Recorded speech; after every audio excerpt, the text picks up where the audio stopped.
मायके में चटाई वर्सेस ससुराल में ड्रीम बेडरूम। अरे वाह, खाना तो बहुत बढ़िया बना था मुस्कान, मजा ही आ गया। हो, खा अच्छा था। सब्जी में तो इतनी भर भर के मिर्च डाली थी, मानो फ्री में मिलती है। चलो भाई, मैं तो चला सोने। मैं भी चलती हूँ। गुड़िया और राजा तुम भी चलो। मुस्कान तुम भी ये सब समेट लो। ठीक है मम्मी। सब वहां से चले जाते हैं और मुस्कान डाइनिंग टेबल और रसोई घर को साफ करती है। आज तो कमर कुछ ज्यादा ही दुख रही है, थोड़ा बाम लगा लेती हूँ। मुस्कान धीरे धीरे सब समेटती है और कमर पर बाम मलकर सोने के लिए जाती है। गुड़िया और राजा, आज मैं तुम दोनों के कमरे में बेड पर सो जाऊं क्या? क्या तुम्हारे मखमल बिस्तर में क्या खटमल पड़ गए हैं जो यहाँ सोने चली आई? वो आज मेरी कमर में कुछ ज्यादा ही दर्द हो रहा है। नहीं, तुम तो हमारे स्पेशल बिस्तर पर ही सो जाओ, यहाँ तुम्हें नींद नहीं आएगी। दोनों के मना करने पर मुस्कान मम्मी के पास जाकर उनसे भी यही पूछती है, लेकिन यहाँ भी उसे वही जवाब मिलता है। तुम यहाँ मेरे बेड पर सो जाओगी तो तुम्हारी दादी ने जो तुम्हें शाही बिस्तर गिफ्ट किया है उसका क्या होगा? जाओ उसी पर सो जाओ, नहीं तो तुम्हारी प्यारी दादी की आत्मा को दुख होगा। कड़वी बातें सुनकर मुस्कान धीरे धीरे चलकर हॉल में आती है और एक पुरानी सी चटाई बिछाकर उस पर लेट जाती है। हे भगवान, इस कमर दर्द के साथ चटाई पर सोना कितना मुश्किल है। दर्द तो और ज्यादा बढ़ गया है। ये कैसे लोग हैं, कहने को सके हैं लेकिन व्यवहार सौतेलों से भी बुरा करते हैं। मुस्कान चटाई पर जैसे तैसे करवट बदल बदल कर रात काटती है और सुबह सुबह सबसे पहले उठ जाती है। चटाई को करीने से हॉल के कोने में रख देती है। मम्मी, आज दादी जी की बरसी है ना, मैं तैयारी कर लेती हूँ। हाँ कर लो। वैसे भी तुम ही तो उनकी सबसे बड़ी चमची थी, सबसे ज्यादा तुम पर ही तो वो जान छिड़कती थी बुढ़िया। आज के दिन तो उन्हें ऐसा मत कहिए मम्मी। चल जा, मुझे मत सिखा। आई बड़ी दादी की दुम छल्ली। जो करना है तुम और तेरे पिताजी मिलकर करो, समझी? मुस्कान किशोर के साथ छोटे से रूप में वर्सी करती है। आज उसे दादी की बहुत याद आती है। दादी के साथ बिताई कुछ आखिरी पल उसके सामने पिक्चर की तरह आते हैं। मुस्कान बेटी, जरा छत से कपड़े तो उतार कर ले आओ। काम के समय कैसे मीठा बोलती है। क्यों भाई, तुम्हारे पैरों में क्या मेहंदी लगी है जो तुम नहीं जा सकती? मुस्कान ही सब काम क्यों करेगी? तुम खुद जाओ, यहाँ तुम्हारी लाडली को भेजो। राजा और गुड़िया भी हमेशा मुस्कान को ऑर्डर देते रहते थे। मुस्कान, मेरे लिए पानी लेकर आ। सुनो, तुम्हारा केवल नाम राजा है, समझे? मुस्कान को तो तुम ऐसे ऑर्डर कर रहे हो जैसे वो तुम्हारी गुलाम है। तुम खुद जाओ और मेरे लिए भी पानी लेकर आओ, और हाँ, एक गिलास मुस्कान के लिए भी लेते आना। घर में सरला का बहुत दबदबा था, क्योंकि प्रॉपर्टी और घर सब उन्हीं के नाम पर था। सरला को मुस्कान से बेहद प्यार होता है। स्वभाव से आलसी शोभा, राजा या गुड़िया जब भी उसे काम के लिए परेशान करते तो दादी तुरंत उन्हें टोक देती थी, जो अब तीनों को खटकने लगा था, जिससे वो तीनों मुस्कान से बेहद चिढ़ने लगे थे। मम्मी, जब देखो तब ये मुस्कान दादी की चमची बनी फिरती है। दादी भी उसी के चक्कर में हमें उल्टा सीधा कहती रहती हैं। और नहीं तो क्या, जब देख बस मुस्कान की साइड लेकर हमें नीचे दिखाती है। उससे कोई काम बोले तो दादी इसकी वकील बनकर बीच में टपक पड़ती है। बस थोड़े दिन और सब्र कर लो, मुझे भी तो इस मुस्कान के पीछे क्या क्या नहीं सुनना पड़ता है। एक बार ये बुढ़िया इस दुनिया से विदा हो जाए ना, फिर हम इस चमची को अच्छा सबक सिखाएंगे। और जल्दी ही वो बुरा दिन भी आ जाता है। सरला की तबीयत बहुत ज्यादा खराब हो जाती है। वो अपनी सारी प्रॉपर्टी मुस्कान के नाम करके दुनिया से विदा लेती है, जिससे मुस्कान के प्रति तीनों का गुस्सा और बढ़ जाता है। आखिरी समय में सरला मुस्कान को अपने पास बुलाकर अपने सबसे प्यारी चीज देती है। मुस्कान बेटी, ये मेरी चटाई, इसे तू हमेशा अपने पास रखना। शादी के बाद जब मैं इस घर में आई थी ना, तो हमारे पास कुछ नहीं था। मैं इसी चटाई पर सोती थी। हमारे दिन बदलने के बाद भी मैंने इसे बहुत संभाल कर रखा। अब तुझे दे रही हूँ। इतना कहकर दादी की डेथ हो जाती है। ओ महारानी, कहाँ खो गई? अब सपनों से बाहर निकलकर मेरे लिए कप चाय बना दे जरा। मुस्कान पुरानी यादों से बाहर निकलकर शोभा को चाय बना देती है। कमर दर्द और सुबह के काम करके थक चुकी मुस्कान जाकर गुड़िया के बेड पर सो जाती है और गुड़िया के चिल्लाने की आवाज सुनकर हड़बड़ाकर उठ बैठती है। तुम यहाँ क्यों सो गई? कल तुम्हें मना किया था ना, समझ में नहीं आता क्या तुम्हें? गुड़िया के इस तरह चिल्लाने से दुखी होकर मुस्कान हॉल में आती है और चटाई बिछाकर सोने की कोशिश करती है। रोज तो मैं चटाई में ही सोती हूँ, आज के दिन मुझे बेड पर सोने देती तो क्या ही बिगड़ जाता। मेरी कमर में दर्द नहीं होता तो मैं खुद ही नहीं सोती उसके बेड पर। मुस्कान का हर दिन अब ऐसे ही गुजर रहा था। उसे इस बात से अनजान रखा जाता है कि ये घर और प्रॉपर्टी उसके नाम पर है। मम्मी देखो, पापा को तो किसी बात की फिक्र नहीं है, लेकिन हमें तो कुछ सोचना ही पड़ेगा ना। मुस्कान के नाम पर जो प्रॉपर्टी उसे अपने नाम पर कैसे करना है? उसे कहाँ पता है ये बात। जैसा चल रहा है वैसा चलने दो। फिर जरूरत पड़ी तो बहला फुसलाकर अपने नाम करवा लेंगे। इसके लिए उसका इस घर से जाना बहुत जरूरी है। मैं उसकी शादी कर देती हूँ और उसे इस घर की प्रॉपर्टी दोनों से विदा कर देती हूँ। उसके लिए तो ऐसा घर देखना मम्मी कि उसे नानी याद आ जाए। दादी के साथ मिलकर हमें बहुत सताया है ना, अब इसे भी ऐसा ही सताने वाला परिवार मिले जो इसे मायके आने न दे।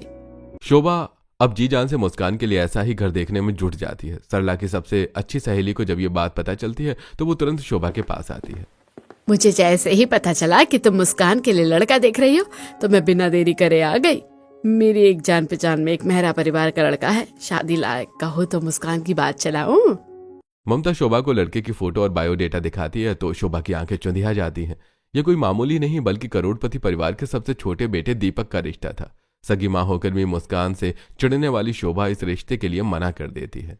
नहीं, मुझे लगता है मुस्कान की बात यहाँ नहीं जमेगी। मुझे क्या पता नहीं है कि तुम्हारे मन में क्या चल रहा है, लेकिन मैं मेरी सहेली की सबसे प्यारी पोती की शादी यहाँ करवा के रहूंगी। शोभा को अच्छे से जानने वाली ममता मन में ऐसा सोचने के बाद कहती है, मना करोगे तो तुम्हारा ही नुकसान है।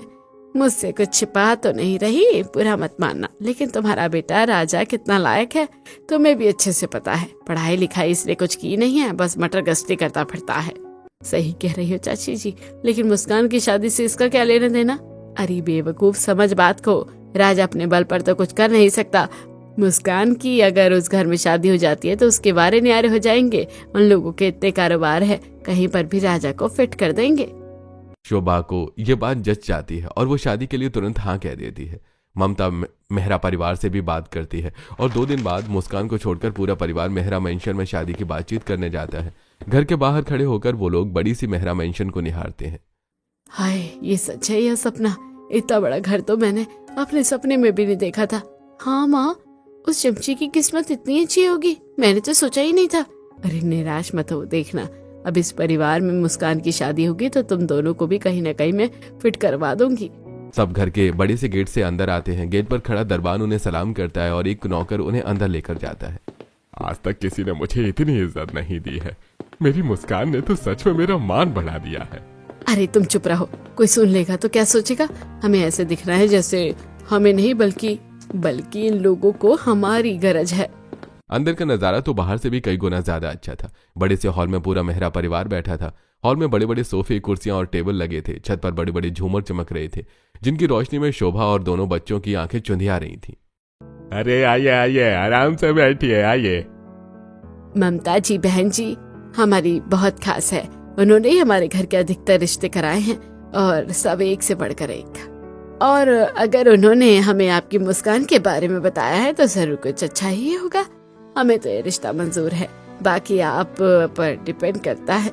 हमारे मना करने का तो सवाल ही नहीं उठता। भाभी जी, इतने बड़े घर में मुस्कान की शादी होगी तो ये तो हमारे लिए सौभाग्य की बात है। लेकिन मैं समझ रहा हूँ आप क्या कहना चाहती हैं। हमें बस आपकी बेटी चाहिए, बाकी कुछ भी नहीं। शादी का पूरा खर्च हम ही उठाएंगे। किशोर की हैसियत मेहरा परिवार जितनी तो नहीं थी, लेकिन वो लोग ठीक ठाक खाते पीते परिवार के थे। लेकिन फिर भी शोभा उनके सामने नाटक करती है और घर आकर, क्या खातिरदारी हुई है आज, दिल खुश हो क्या? शादी की भी तो कोई तैयारी नहीं करनी पड़ेगी, सब वही लोग करने वाले हैं। हाँ, लेकिन मुस्कान के लिए कुछ अच्छे कपड़े और थोड़े गहने बनवा लेते हैं। बेटी को खाली हाथ थोड़ी विदा करेंगे। हाँ हाँ ठीक है, ले आएंगे, कल ही बाजार चले जाएंगे। अपनी शादी की बात सुनकर मुस्कान खुश होती है कि चलो भाई बहन और मम्मी के बुरे व्यवहार से छुटकारा मिलेगा और रात को चटाई पर नहीं सोना पड़ेगा। वो अपनी चटाई पर सोते हुए सोचती है, आज इस चटाई की चुभन भी अच्छी लग रही है। अब कुछ दिनों के बाद मैं अपने खुद के बेडरूम में खुद के बेड पर सोऊंगी, लेकिन मैं मेरी प्यारी दादी की इस चटाई को हमेशा अपने पास रखूंगी। अगले दिन शोभा, मुस्कान, राजा और गुड़िया कपड़े और गहने खरीदने मार्केट की एक बहुत बड़ी सी दुकान में जाते हैं। लेकिन यहाँ भी मुस्कान से भेदभाव किया जाता है। भैया, पहले मेरी छोटी बेटी और बेटे के लिए अच्छे अच्छे कपड़े दिखाओ, और हाँ, बहुत आलीशान शादी होने वाली है तो उस हिसाब से कपड़े दिखाना। हाँ हाँ बिल्कुल जीजी, अच्छे कपड़े ही दिखाऊंगा। जिनकी शादी है पहले आप तसल्ली से उनके कपड़े देख लीजिए। अरे वो बाद में देख लेंगी, पहले तो आप मुझे बढ़िया कपड़े दिखा दीजिए। तीनों उस बड़ी सी दुकान से अपनी पसंद के महंगे कपड़े खरीद लेते हैं और मुस्कान के लिए एक छोटी सी दुकान से बस कुछ सादी सी साड़ियां, यहाँ तक कि ज्वेलरी की दुकान में भी मुस्कान को एक छोटी सी अंगूठी दिला देते हैं। अब देखते देखते शादी का दिन भी आ जाता है। चलो भाई, आज तो मेरे राजा और गुड़िया का भी रास्ता साफ हो जाएगा। एक बार मुस्कान उस घर की हो जाए फिर मैं इन दोनों को भी वहां घुसा दूंगी। मम्मी, मैं आज ही लहंगा पहनूंगी, कितनी सुंदर लगूंगी ना मैं। हाँ हाँ, बिल्कुल परी जैसी लगेगी मेरी बेटी। मम्मी, मेरे ससुराल से ये शादी का जोड़ा आया है। हाय, इतना सुंदर है, 1.5-2 लाख से कम का नहीं होगा। चलो तैयार हो जाओ। मुस्कान लाल रंग के महंगे डिजाइनर लहंगे में बेहद खूबसूरत लग रही थी। शादी की सारी रस्में पूरी होकर विदाई का समय आता है और मुस्कान घर के अंदर जाकर दादी की फोटो के सामने खड़ी होती है। दादी, आपकी दुआओं के कारण ही आज मेरी शादी इतने बड़े परिवार में हो रही है। वहाँ मैं हमेशा खुश रहूं और आपके सिखाए आदर्शों पर चलूं, ये आशीर्वाद दीजिए। बस बस चलो, अब बाहर सब इंतजार कर रहे हैं। मम्मी पापा, मैं यहाँ से बस 2 चीजें लेकर जाना चाहती हूँ, दादी की फोटो और ये चटाई। हाँ हाँ, लेकर जाओ। वैसे भी पुरानी फटी टूटी चटाई हमारे किसी काम के नहीं है, और दादी का फोटो भी शौक से लेकर जाओ। वैसे भी तो वो हमसे नफरत ही तो करती थी, तुम्हारे पास ही खुश रहेंगी। मेहरा परिवार बड़ी सी बारात में गाते बजाते हुए अपनी छोटी बहू को लेकर घर आता है। दरवाजे पर फूल बरसाकर मुस्कान का स्वागत होता है। सब कितना खुशी से स्वागत कर रहे हैं, सब कुछ कितना अच्छा लग रहा है, घर भी कितना शानदार है। मुस्कान भी खुशी खुशी घर में प्रवेश करती है। उसकी दोनों जिठानियां मोना और शालू और नंद कोमल उसे प्यार से हॉल में सोफे पर बिठाती हैं। सब लोग आपस में हंसी मजाक करते हैं। हॉल कितना बड़ा है, सारी चीजें कितनी सुंदर है और कीमती है। मैं तो उस पल का इंतजार कर रही हूँ जब मैं खुद अपने बेडरूम में जाकर सोऊंगी, शायद इतना ही शानदार हो। थोड़ी देर यहीं बैठते हैं मुस्कान, फिर हम तुम्हें तुम्हारे कमरे में छोड़कर आएंगे। पहले तुम हम सबसे अच्छे से मिल लो। हाँ बेटी, तुम अपने आप को इस घर की बेटी ही समझना।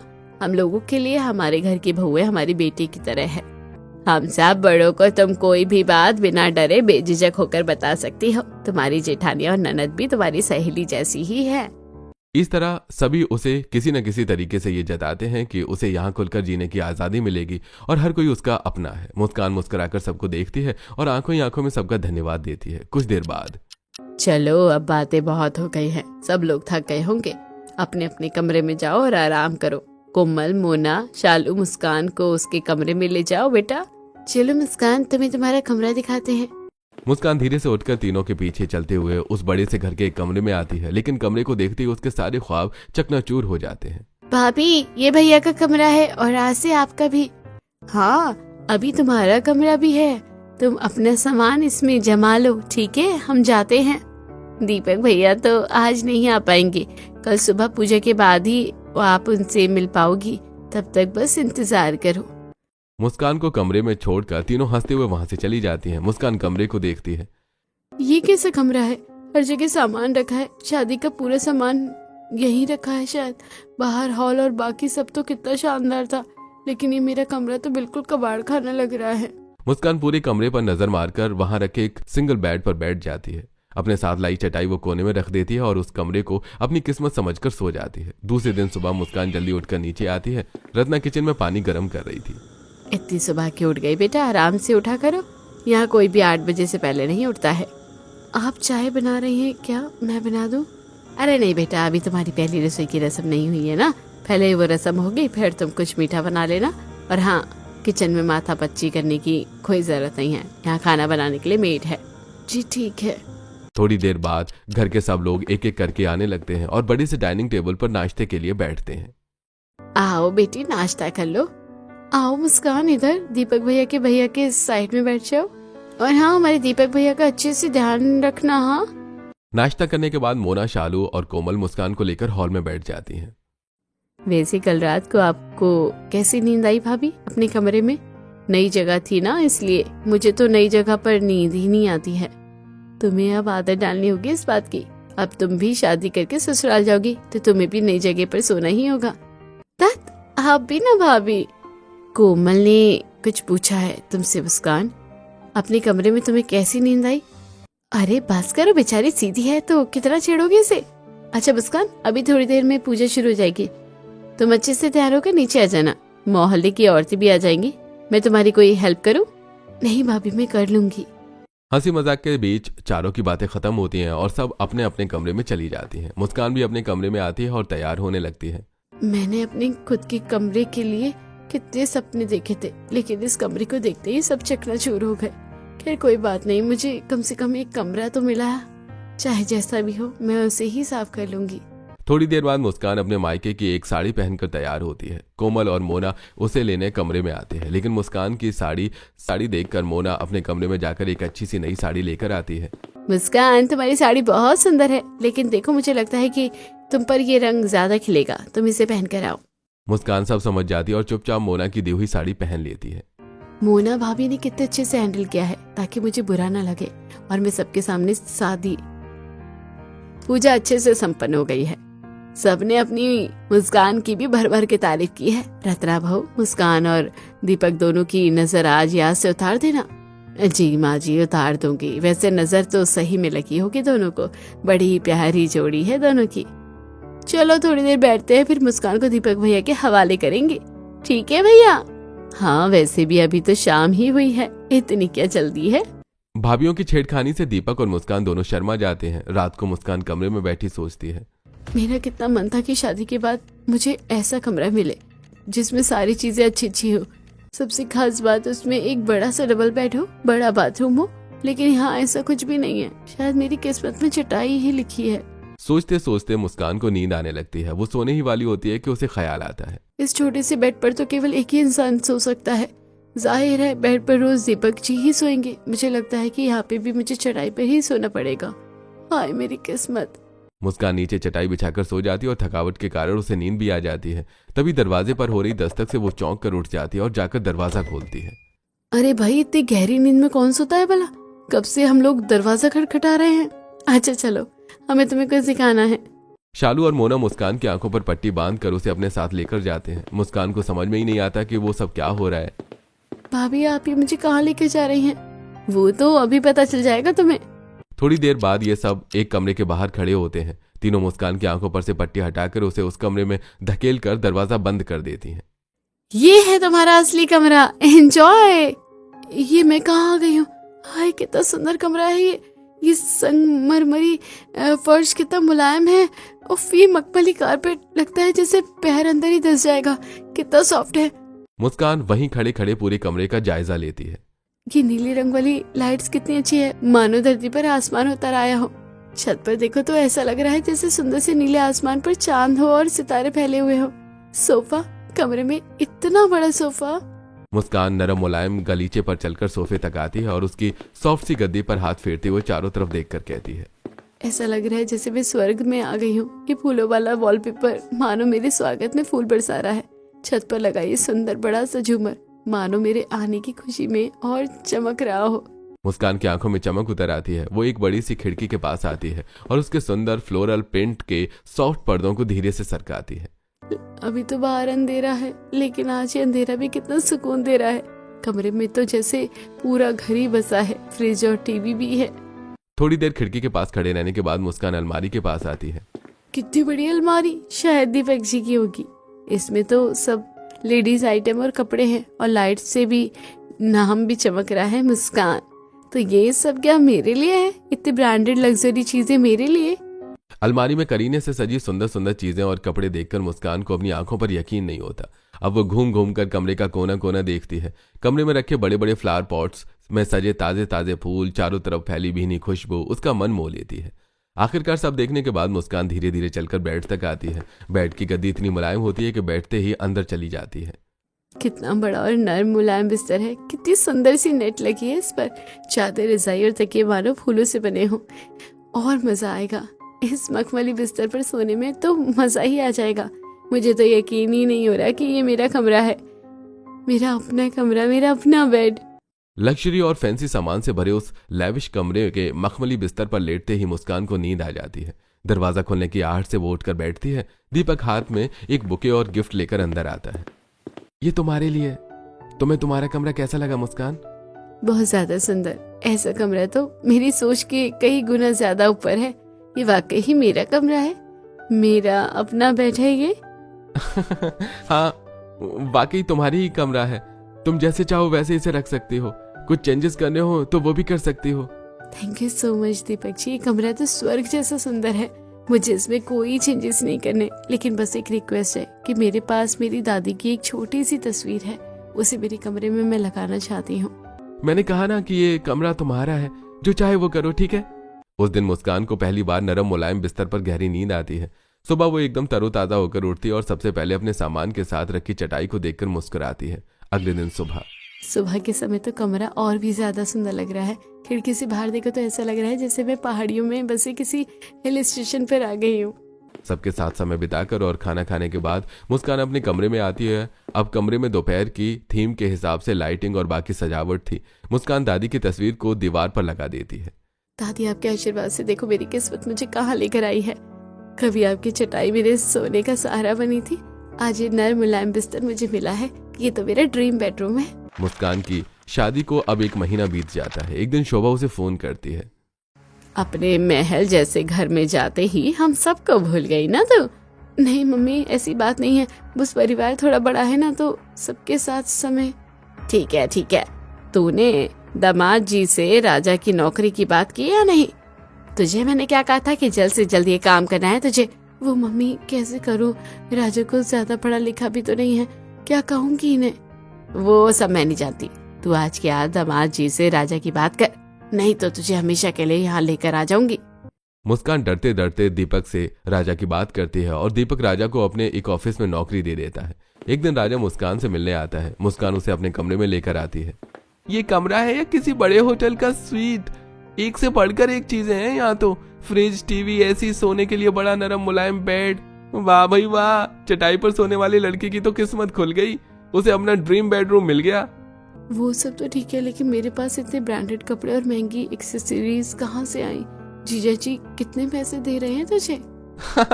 वो तो उतने ही दे रहे हैं जितने देना चाहिए, लेकिन मैं अगर उतने पैसे पर ही मान जाऊं तो फिर क्या फायदा रिलेशन का। मैं अपने तरीके से एक्स्ट्रा पैसे निकाल लेता हूँ, आखिर इकलौता साला हूँ उनका।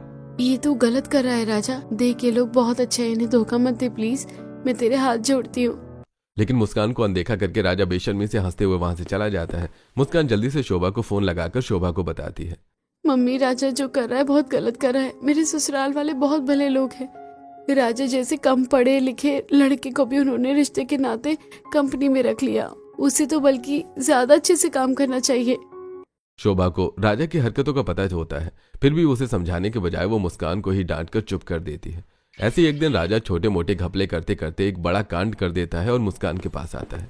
मुझे बचा ले मुस्कान, मैं फंस गया, तो मुझे नौकरी से हाथ धोना पड़ेगा। तुझे मैंने पहले ही समझाया था कि ऐसा मत कर। अब तेरे साथ साथ मैं भी सबकी नजरों में गिर जाऊंगी, पता नहीं अब क्या होगा। राजा को एहसास होता है कि कोई दरवाजे के बाहर खड़े होकर उनकी बातें सुन रहा है। वो तुरंत रंग बदल कर कहता है, अच्छा अब मैं पकड़ा गया तो तुमने ही रंग बदल लिया। ये सब मैंने सिर्फ तुम्हारे कहने पर किया है। तुम्हें तो कोई कुछ नहीं कहेगा, बल्कि मैं ही सबकी नजरों में गिर जाऊंगा। ये क्या बकवास कर रहे हो तुम? मैंने तुम्हें कब? तभी दीपक ताली बजाकर अंदर आता है। वाह, तुम दोनों का ड्रामा खत्म हो गया होगा, तो अब आप लोग अपने घर प्रस्थान कर सकते हैं। मुझे दुनिया में अगर किसी चीज से नफरत है तो वो झूठ और बेईमानी से है। तुम दोनों अभी के अभी यहाँ से निकल जाओ।